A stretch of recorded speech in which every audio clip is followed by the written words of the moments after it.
With me today is Mark Andrews, who was pulled into the horse industry later in life.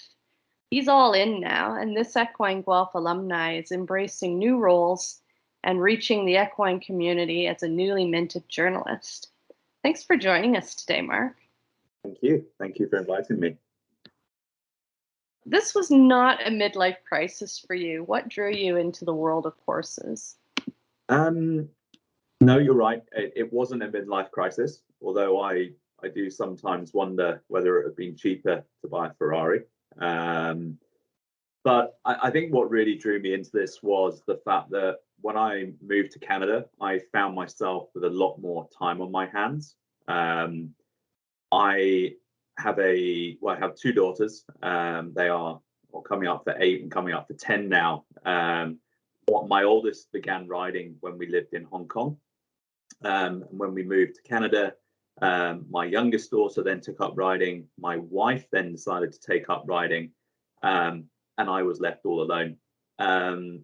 So I decided that it would be a good way for me to spend time with everyone in the family, to have something in common with my children that I could connect with them.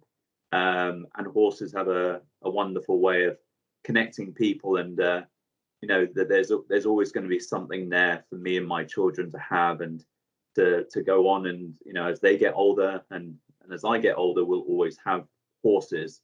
And I think that's the main reason. It was just so that we could actually do something together, and connect with. And then you began taking courses, as I understand it, with Equine Guelph. How has the online learning with Equine Guelph fit into your journey?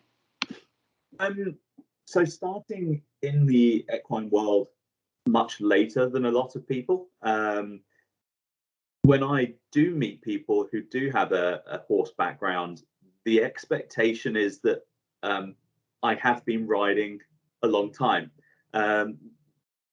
Most people can't imagine someone starting riding so late in life.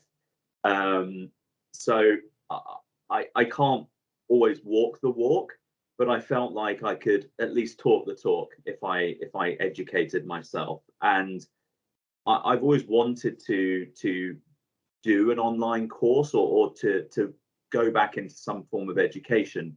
And I hadn't really thought of anything that I could do. And then I really enjoyed riding, and I thought, well, if I'm going to have a seat at the table with people who've got a lot more experience, at least I can make the effort to educate myself.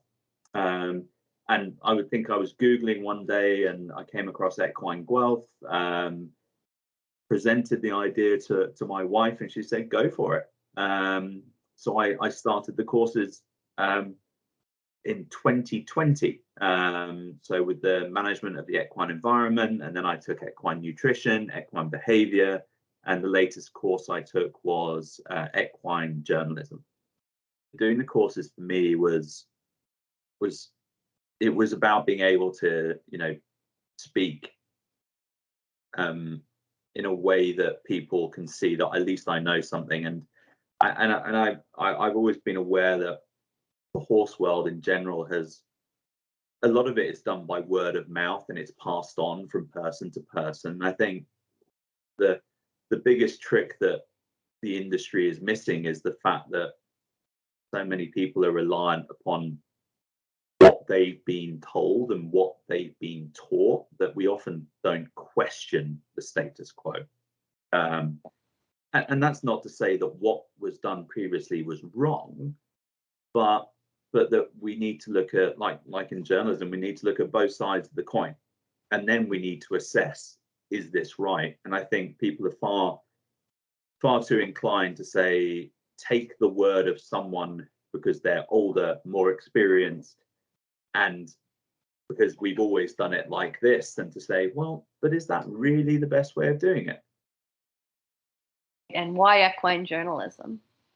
I have always enjoyed writing. I've always enjoyed reading. What the first 3 courses gave me was a flavor of research, of looking into papers, new information that was available to all equestrians, and I really enjoyed writing from an academic side. Added to that, I've read magazines, I've read horse magazines, and I wanted to be a part of that. And I'd seen that equine journalism was part of the course, or one of the courses available, and I'd looked out for it a lot. And then it eventually came up, and I actually was signed up to do anatomy, and I pulled out of that and then took the equine journalism course again, because it's something, if I want to be part of the equine world and perhaps just gain something from it and add something to it, I'm not going to get a job as a rider anytime soon, and I'm too far along in my day job to step back and into some equine careers.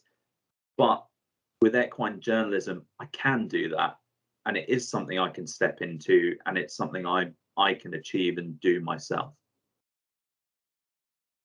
And what was the biggest takeaway from the Equine Guelph Journalism course?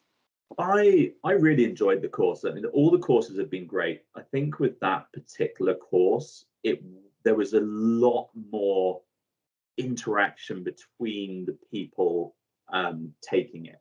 So there was definitely a lot more of a "we're in this together" type of thing. The Emily, the professor on the course, was absolutely amazing as well. She really took time out to help me with my original article that I did for the course, but she's also helped me subsequently as well. And all credit to her for being available to have those conversations. The main takeaway from me was, from a journalism point of view, was really looking into both sides of the story, to have that independence, to be able to do the research and then write the article. Quite frankly, I was quite amazed at how much background I needed to do to write an article. My article in particular was around stallion welfare. The amount of reading I had to do and background checking I had to do was at points quite overwhelming. So I got a full sense of appreciation as to what equine journalists and writers actually have to do to get a piece out get a piece published. Congratulations on your first publication.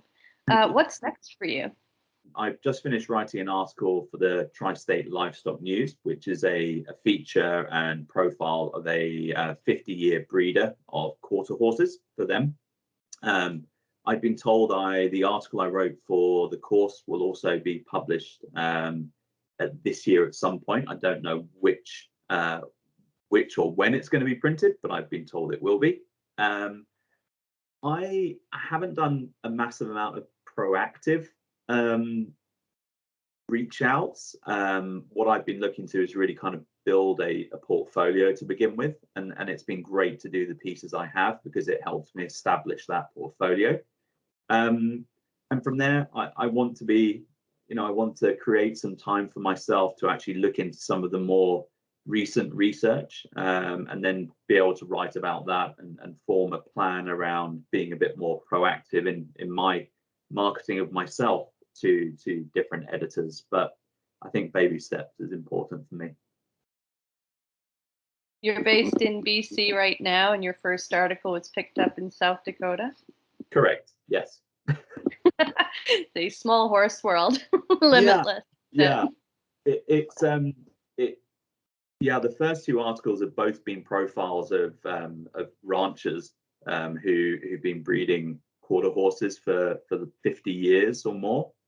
So it's been really fun speaking to these guys and their families, and just seeing the world they live in, and being challenged on my interview skills, because they don't give a lot. So the skills to kind of get information out of them, to be asking probing questions, it's actually helped me, I guess, even in my day job, to really kind of understand how people are working. Well, thanks, Mark. Thanks for sharing with us, and all the best in all your equine pursuits. Thank you very much.